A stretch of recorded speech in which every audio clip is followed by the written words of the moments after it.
as medidas que se ían contemplar no Real Decreto que fai esa reforma do mercado laboral. E fomos críticos por diferentes razóns e, polo tanto, entendemos que ese tema ten que ser debatido en profundidade. Desde logo, desde o noso punto de vista, as medidas que toma o Goberno despois da xunta do Ecofin,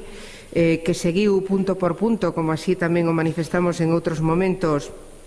ao ditado do Ecofin e do FMI, e, polo tanto, en esa dirección tomou as medidas que tomou en relación con este Real Decreto, pero tamén con outros como a conxelación das pensións, pois fai que entendamos que nestes momentos o Goberno do Estado está a ser cómplice dunha política da dereita, dunha política neoliberal e que, polo tanto, desde o Bloque Nacionalista Galego temos que posicionarnos frontalmente en frente. Nós, desde logo, entendemos que con estas actitudes Zapatero, como presidente do Estado español, convértese no portavoz da política neoliberal, como digo, que persegue a destrución do estado do benestar. Precisamente neste contexto e no que nos entendemos é necesario facer a valoración desta reforma laboral, porque é un contexto, como digo, onde hai outras medidas todas orientadas a adelgazar ese estado do bienestar e, polo tanto, ir na dirección do neoliberalismo e, concretamente, ir na dirección das políticas que en todo momento estivo a reivindicar a dereita, nomeadamente o Partido Popular, e tamén a patronal. Criticamos que o Goberno Zapatero se decida por esta línea sin ter en conta as demandas sociais que existiron en todo momento. E por esa razón, en a medida que nos entendemos que isto é de unha trascendencia importante para os dereitos laborales, pois entendemos así mesmo que o seu debate non se pode facer con lixeireza. É un debate que, desde o noso punto de vista, ten que ter moita profundidade, dai que o Bloque Nacionalista Galego imos facer é presentar unha emenda á totalidade a ese Real Decreto que foi aprobado, pero que neste momento está a trámite no Goberno como proxecto de lei, e o imos facer ademais con texto alternativo, con un texto alternativo que evidentemente vai a incidir en políticas na dirección contraria do Real Decreto que presentou o Goberno. Nos entendemos, así mesmo, que desde logo a análise que fai o Goberno para xustificar as medidas que toma desde o punto de vista da análisis económica son equivocadas. O propio presidente, cando 12 de maio fai o anuncio das medidas de recortes sociais, recoñece que estas van a incidir negativamente no crecimento, vai incidir negativamente no PIB, pero é que, ademais, tamén, cando anuncian a reforma, recoñecen que estas medidas non van a xerar emprego. Estas medidas por si soas non van a xerar emprego. Evidentemente, non son estas medidas as que xeran emprego, sino que son aquelas orientadas ao desenvolvemento económico, ao apoio dos sectores productivos e, en definitiva, a un incremento da economía productiva frente a esa economía especulativa que realmente é a causante da crise. E, por outro lado, hai outro dato que nos queremos poñer tamén sobre a mesa, que é o feito da comparanza que podemos facer entre como o paro no Estado español nestes 2 anos de crise frente a ese paro na Unión Europea e, sobre todo, nos países máis desenvolvidos da Unión Europea, como Reino Unido, Franza ou Alemanha, non? Evidentemente, todos sabemos que o paro no Estado español subiu vertixinosamente. Eso evidencia varias cousas, pero unha das cousas que evidencia é que, desde logo, o que son os dereitos laborais ou o mercado de traballo non é en absoluto, desde logo, un modelo ríxido, porque se fose ríxido non sería tan fácil despedir como demostra o feito dese incremento de paro que estamos a recoñecer que existe no Estado español, como non podería ser de outra maneira. Por lo tanto, a proposta alternativa que imos presentar teño que dicer, antes de poñerme un pouco a comentar os aspectos máis importantes, que aínda vai sufrir algún pequeno reaxuste porque se ampliou o prazo de presentación de emendas até mañá, e, polo tanto, algunhas cuestións relacionadas, por exemplo, coa negociación colectiva e, sobre todo, matizando esa negociación colectiva en relación con a negociación colectiva de ámbito nacional galego, e tamén unha cuestión a proposta alternativa. Como dixen, as nosas propostas van orientadas a eliminar a contratación precaria que creou no seu momento ese contrato de emprego que traduciu o tempo de despido de 45 días a 33, un contrato que se inventou na época aznar e que agora profundiza nel este goberno de Zapatero. Dicer, ademais, que a experiencia que hai en relación con este tipo de contratación non só non resolveu o desemprego nin incidiu na contratación indefinida, sino que poderíamos decir que é un fracaso na medida que non foi precisamente unha contratación ou a contratación máis utilizada para levar a cabo, non? Por outro lado, outra cuestión que para nós é importante é reducir tamén esa flexibilidade que no Real Decreto, no proxecto de lei actual, se plantexa en relación co despido obxectivo. Nos entendemos que o despido obxectivo ten que ter unhas xustificacións que evidencien efectivamente que iso ten que ser así porque existe a gravidade suficiente na empresa como para poder recoñecer esta cuestión. Outro dos temas que nos parece moi importante e que levamos moito tempo defendendo e que pensamos que nestes momentos que se asume a reforma laboral e ao mesmo tempo se está a falar e a debater sobre a reforma da Seguridade Social é que as políticas de bonificacións, é dicir, o gasto que implique a política de bonificacións das cuotas da Seguridade Social aos empresarios sexan garantidas a través dos presupostos xerais do Estado e non se carguen, como se están a cargar até este momento, a Seguridade Social. Outra cuestión que nos parece tamén moi importante é o papel do Fogasa. Nos entendemos que o Fogasa ten que cumplir o papel que viña cumplindo desde que foi creado, é dicir, estar destinado a aquelas empresas menores de 25 traballadores e traballadoras e que teñan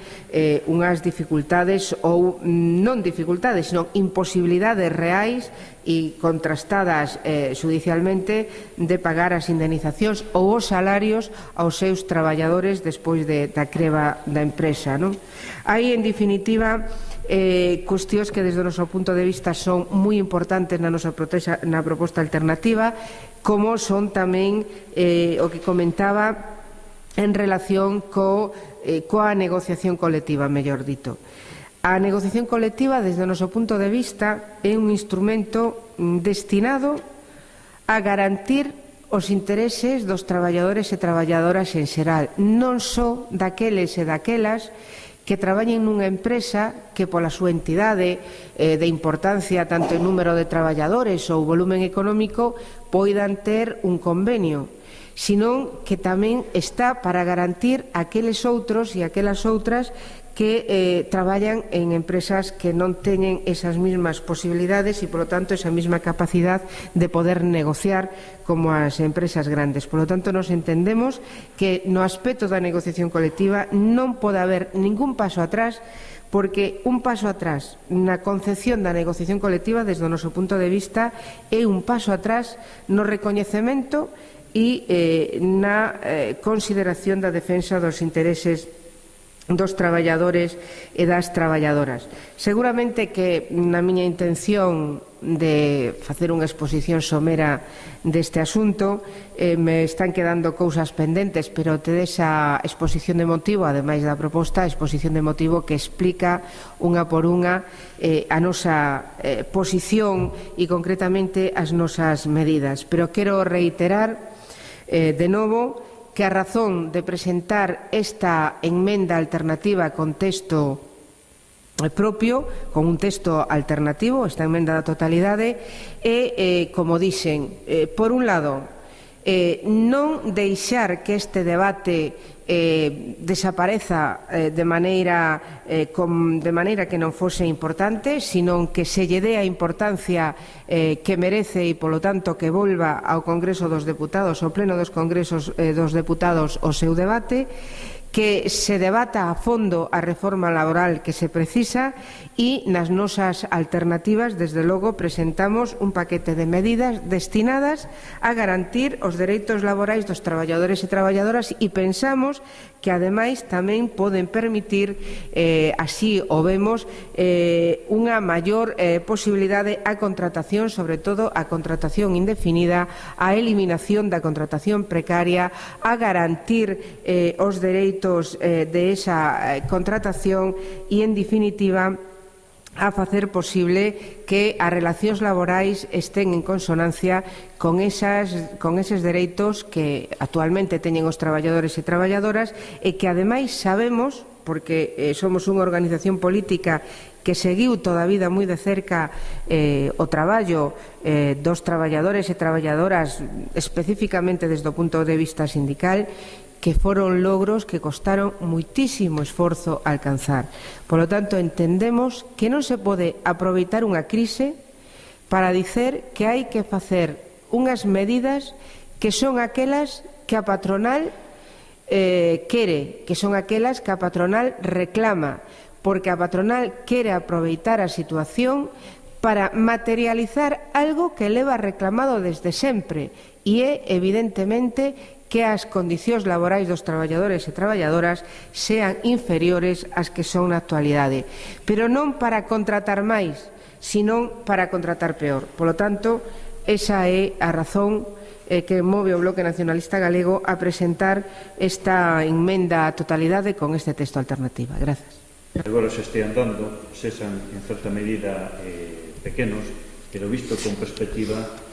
posiblemente esteamos asistindo a un cambio de cultura donde os valores do emprego, o esforzo e a economía productiva se estean sustituindo polo beneficio sen ningún tipo de límites. En ese sentido, a precarización das condicións de traballo non debe de ser unha cuestión allea onde os gobernos, o goberno da Xunta, quede impasible. O que non se pode é ir camiñando á sombra do que está pasando a nivel de Estado e, mentras tanto, o goberno galego dice que a culpa, como é de outros, nada pode que facer, inclusive vaticina que até finais do 2012 non se xenerará emprego, que non pode ser de un goberno, si se preza de ser goberno como tal, pois non faga absolutamente nada. En ese sentido, xunto coas iniciativas que estamos presentando a nivel estatal no Parlamento Galego, que pretendemos é tamén que o goberno galego se defina, en sede parlamentar, que se defina que vai facer coas medidas que están postas en marcha para precarizar as condicións de traballo e como vai a implementalo. En ese sentido, o que non pode ser é que o goberno galego, se analizamos o grado de execución dos orzamentos do 2009, deixara partidas importantísimas como era de fomento de emprego, executadas nun orden do 45%. É dicir, que un 55% das partidas destinadas a facilitar a empregabilidade ou, en todo caso, a contratación, non fosen executadas do ano pasado. Este ano asistimos a un recorte importante dos 200 millóns de euros que, entre outras cosas, afectaron a políticas como investigación, desenvolvemento e innovación ou tamén fomento da empregabilidade. Pero que máis? Asistimos ainda recentemente a unha nova presentación dos orzamentos de 2010 baixo a denominación de Plan Estratégico 2010-2014 Horizonte 2020, en donde, se analizamos contextualmente as distintas partidas que contemplan en este plan con respecto ao 2009, atopamos unha baixada importantísima de todas aquelas partidas que teñen que ver coa dinamización económica. En concreto, baixanse 160 millóns de euros para este ano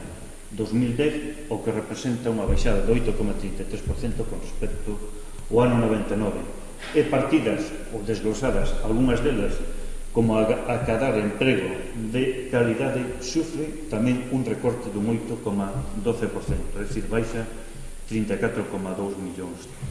de euros. Por lo tanto, en ese sentido, nos pensamos que dende a Xunta de Galiza, dende o Goberno galego, sí se poden tomar medidas para contrarrestar precisamente os efectos negativos, os tremendos efectos negativos desta reforma laboral. En primeiro lugar, como? Sobre todo, asumir as competencias que teñen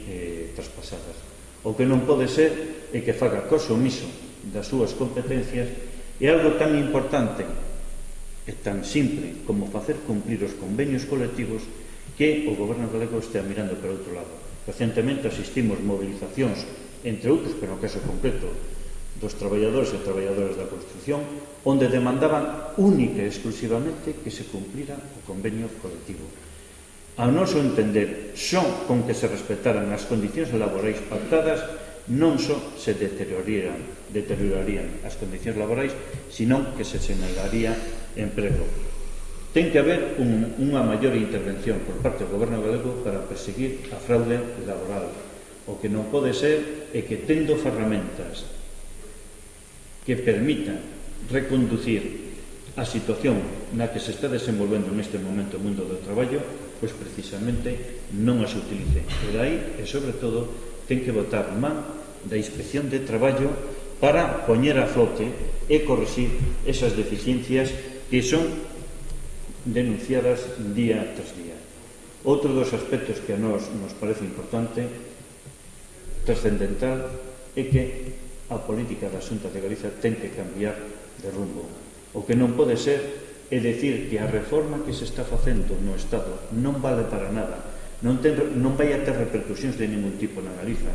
Que mal que está facendo o goberno Zapatero, pero pola contra o que se está facendo é privatizando servizos públicos. Desde logo, un goberno debe de dar exemplo, máis inclusive que o sector privado, para non precarizar as condicións de traballo. E o que está facendo nestes momentos a Xunta de Galiza é precisamente afondar na precarización das condicións de traballo. E iso o fai mediante o desmantelamento dos servicios públicos, chámese os propios servicios sociais, co desmantelamento do Consorcio Galego de Servicios Sociais, chámese como o caso concreto dos hospitais de Vigo e de Pontevedra, en donde a inmensa maioría dos servicios, inclusive os propios sanitarios, van a estar prestados precisamente por profesionais que non teñen nada que ver co servicio público.